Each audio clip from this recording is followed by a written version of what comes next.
on in America right now. It is socialism. Make no mistake about it. You know, the genius of the Constitution, was not that it enabled the government to do anything whatsoever at all.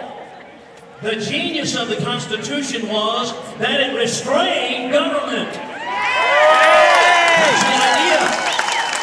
That's the concept. Thomas Jefferson didn't put it he put it better than anyone else could have. He wouldn't speak this way today. He's pretty eloquent. He simply says, bind him down, that is the government, and people in power, bind him down for mischief by the chains of the Constitution. That's what it's about. Article 1, Section 8 of the Constitution spells out all legislative powers that have been bequeathed to the federal government. Count them, they're 18 to 20, depending upon how you count the clauses.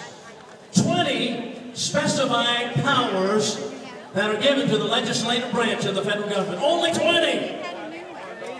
As a matter of fact, George Washington, John Adams, James Madison, Alexander Hamilton, all of the greats of yesteryear, they insisted that was it. It was a restrained government and only 20 powers, that's it.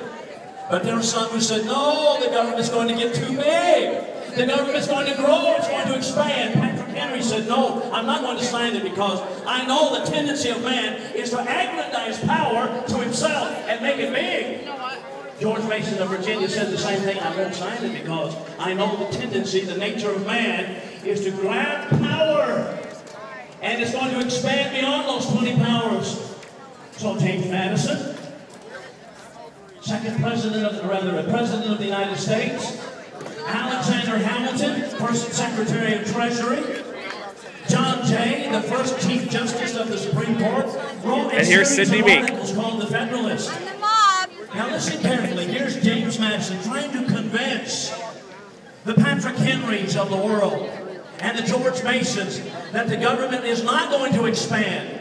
In Federalist number 45, he said that the powers given to the federal government are few and defined. Yeah! Did you get that? Few. Defined. Few and defined powers, that's it. Alexander Hamilton agreed. He said in Federalist number 32, he says that the states will enjoy the rights of sovereignty which they